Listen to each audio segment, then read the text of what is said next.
محاصرہ۔ خالد نے خود اعتمادی سے کہا، مسلمان خندق کھود کر اندر بیٹھ گئے ہیں، ہم محاصرہ کر کے باہر بیٹھے رہیں گے۔ وہ بھوک سے تنگ آ کر ایک نہ ایک دن خود ہی خندق کے اس طرف آ جائیں گے جدھر ہم ہیں۔ ہاں، ابو سفیان نے کہا، مجھے یہی ایک طریقہ نظر آتا ہے جو مسلمانوں کو باہر آ کر لڑنے پر مجبور کر دے گا۔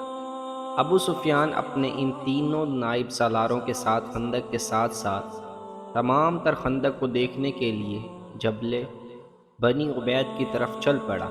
صلح کی پہاڑی مدینہ اور جبل بنی عبید کے درمیان واقع تھی۔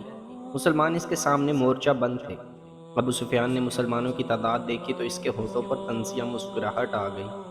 وہ ذرا آگے بڑھا تو ایک گھوڑا جو بڑا تیز دوڑا آ رہا تھا اس کے پہلو میں آن رکا۔ سوار کو ابو سفیان بڑی اچھی طرح جانتا تھا۔ وہ ایک یہودی تھا جو تاجروں کے بحروپ میں مدینہ کے اندر گیا تھا۔ وہ مدینہ سے شیخین کے سلسلہ کوہ میں سے ہوتا ہوا قریش کے لشکر میں پہنچا تھا۔ اندر سے کوئی ایسی خبر لائے ہو جو ہمارے کام آ سکے؟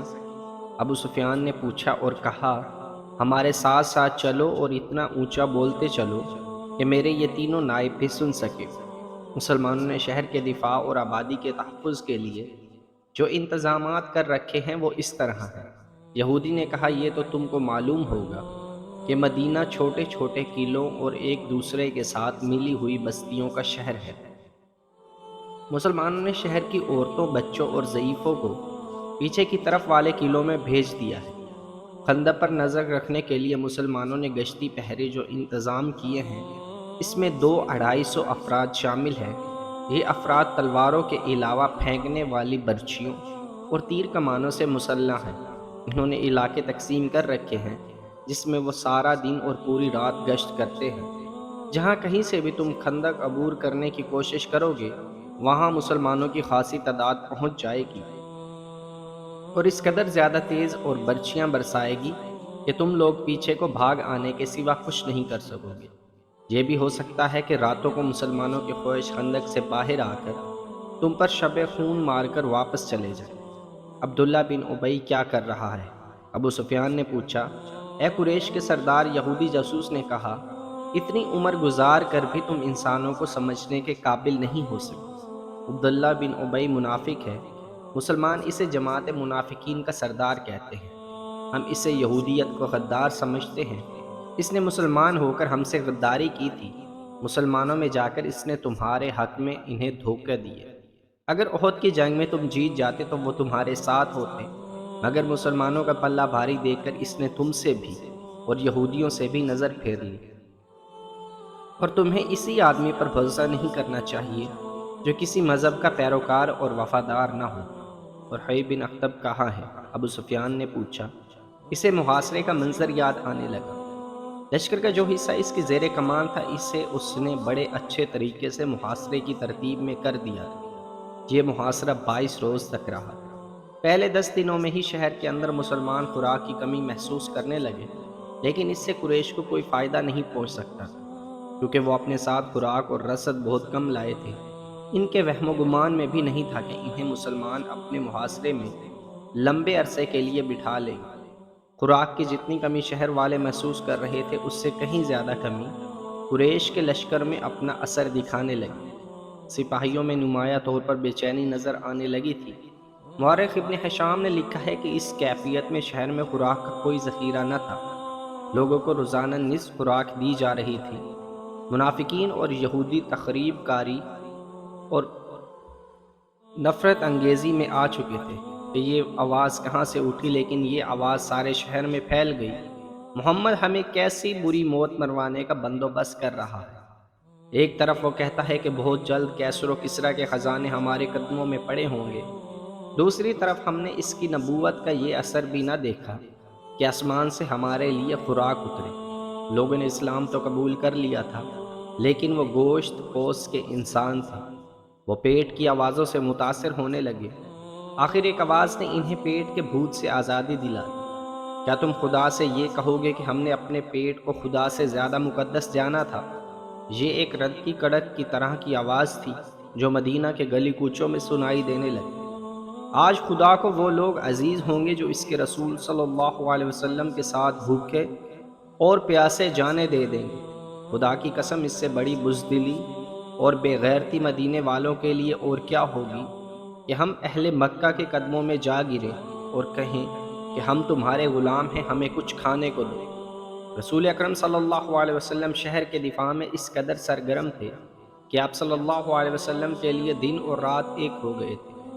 آپ صلی اللہ علیہ وسلم اللہ کے محبوب نبی تھے، آپ چاہتے تو معجزے بھی رونما ہو سکتے تھے، لیکن آپ صلی اللہ علیہ وسلم کو احساس تھا کہ ہر آدمی پیغمبر اور رسول نہیں، نہ کوئی انسان آپ صلی اللہ علیہ وسلم کے بعد نبوت اور رسالت کا درجہ حاصل کرے گا۔ اس لیے آپ صلی اللہ علیہ وسلم انسانوں کے لیے یہ مثال کام کر رہے تھے کہ انسان اپنی ان لازوال جسمانی اور نفسیاتی قوتوں کو جو خداوند تعالیٰ نے انہیں عطا کی ہے استقامت اور ثابت قدمی سے استعمال کرے تو وہ معجزے نما کارنامے انجام دے سکتا ہے۔ محاصرے کے دوران آپ صلی اللہ علیہ وسلم کی سرگرمیاں اور آپ صلی اللہ علیہ وسلم کی حالت ایک سالار کے علاوہ ایک سپاہی کی بھی تھی۔ آپ صلی اللہ علیہ وسلم کو اس کیفیت اور اس سرگرمی میں دیکھ کر مسلمان بھوک اور پیاس کو بھول گئے اور ان میں ایسا جوش پیدا ہو گیا کہ ان میں بعض خندق کے قریب چلے جاتے اور قریش کو بزدلی کے طعنے دیتے تھے۔ وہ 7 مارچ 627 عیسوی کا دن تھا جب ابو سفیان نے پریشان ہو کر کہا کہ حوی بن اخطب کو بلاؤ۔ اس کی پریشانی کا باعث یہ تھا کہ 10 دنوں میں ہی اس کے لشکر کی خوراک کا ذخیرہ بہت کم رہ گیا تھا۔ سپاہیوں نے قریب و جوائر کی بستیوں میں لوٹ مار کر جو خوراک حاصل کی تھی، لیکن اس میں لوگوں کے گھروں میں بھی خوراک کا کوئی ذخیرہ نہیں ہوتا تھا۔ قریش کے لشکر میں بد دلی پھیلنے لگی۔ اپنے لشکر کے جذبوں کو یوں ٹھنڈا پڑتے دیکھ کر اس نے یہودیوں کے ایک قبیلے کے سردار کو حی بن اخطب کو بلایا، جو قریش کی زمین دوز مدد کے لیے لشکر کے قریب ہی کہیں موجود تھا۔ وہ تو اس انتظار میں تھا کہ اہل قریش اسے بلائیں اور اس سے مدد مانگیں۔ مدینہ سے کچھ ہی دور یہودیوں کے ایک قبیلے بنو قریظہ کی بستی تھی۔ اس قبیلے کا سردار کعب بن اسد اسی بستی میں رہتا تھا۔ اس رات جب وہ گہری نیند سویا ہوا تھا، دروازے پر بڑی زور کی دستک سے اس کی آنکھ کھل گئی۔ اس نے اپنے غلام کو آواز دے کر کہا کہ دیکھو باہر کون ہے۔ حوی بن اخطب آیا ہے، غلام نے کہا۔ رات کے اس وقت وہ اپنے ہی کسی مطلب سے آیا ہوگا۔ کعب بن اسد نے غصیلی آواز میں کہا، اسے کہو کہ میں اس وقت تمہارا کوئی مطلب پورا نہیں کر سکتا، دن کے وقت آنا۔ بنو قریظہ یہودیوں کا وہ قبیلہ تھا جس نے مسلمانوں کے ساتھ دوستی کا اور ایک دوسرے کے خلاف جنگ نہ کرنے کا معاہدہ کر رکھا تھا۔ اس معاہدے میں یہودیوں کے دوسرے 2 قبیلے بنو قینقاع اور بنو نذیر بھی شامل تھے، لیکن ان دونوں قبیلوں نے اس معاہدے کی خلاف ورزی کی تھی اور مسلمانوں نے انہیں وہ سزا دی تھی۔ وہ لوگ شام کی طرف بھاگ گئے تھے۔ صرف بنو قریظہ جس نے معاہدے کو برقرار رکھا اور اس کا احترام کیا۔ مسلمان جنگ خندق میں اس قبیلے کی طرف سے ذرا سا بھی خطرہ محسوس نہیں کر رہے تھے۔ حوی بن اخطب بھی یہودی تھا۔ وہ کعب بن اسد کو اپنا ہم مذہب بھائی سمجھ کر اس کے پاس گیا تھا۔ وہ کعب بن اسد کو مسلمانوں کے خلاف اکسانا چاہتا تھا، اس لیے وہ غلام کے کہنے پر بھی وہاں سے نہ ہٹا۔ کعب بن اسد نے پریشان ہو کر اسے اندر بلا لیا۔ میں جانتا ہوں تم اس وقت میرے پاس کیوں آئے ہو۔ کعب بن اسد نے حوی سے کہا، اگر تم ابو سفیان کے کہنے پر آئے ہو تو اسے کہہ دو کہ ہم نے مسلمانوں کے ساتھ جو معاہدہ کیا ہے اس پر مسلمان پوری دیانتداری سے قائم ہیں۔ وہ ہمیں اپنا حلیف سمجھتے ہیں اور انہوں نے ہمارے پورے حقوق دے رکھے ہیں۔ کعب بن اسد ہوش میں آ۔ حوی بن اخطب نے کہا، بنو قینقاع اور بنو نذیر کا انجام دیکھ، مسلمانوں کی شکست مجھے صاف نظر آ رہی ہے۔ خدائے یہود کی قسم 10,000 کا لشکر مسلمانوں کو کچل ڈالے گا، پھر یہ مسلمان تم پر ٹوٹ پڑیں گے کہ یہودیوں نے انہیں شکست دلائی ہے۔ تم چاہتے ہو؟ کعب بن ابو اسد نے پوچھا۔ قریش کے لشکر کا ایک حصہ پہاڑوں کے پیچھے سے تمہارے پاس پہنچ جائے گا۔ حوی نے کہا، تمہاری موجودگی میں یہ سپاہی مسلمانوں پر عقب سے حملہ نہیں کر سکتے۔ تم اپنے قبیلے سمیت قریش سے مل جاؤ اور مسلمانوں پر اس طرح سے حملہ کرو کہ تمہیں جم کر نہ لڑنا پڑے، بلکہ ضرب لگا کر پیچھے ہٹ آؤ۔ اس سے قریش کو یہ فائدہ ہوگا کہ مسلمانوں کی توجہ خندق سے ہٹ جائے گی اور قریش کا لشکر خندق کو عبور کر لے گا۔ اگر میں تمہاری بات مان لوں اور وہ حملہ ناکام نہ کر سکے جو تم چاہتے ہو تو جانتے ہو مسلمان ہمارے ساتھ کیا سلوک کریں گے۔ کعب بن اسد نے کہا، تم مسلمانوں کے قہر و غضب سے واقف ہو۔ ابو سفیان نے سب کچھ سوچ کر تمہیں معاہدے کی دعوت دی ہے۔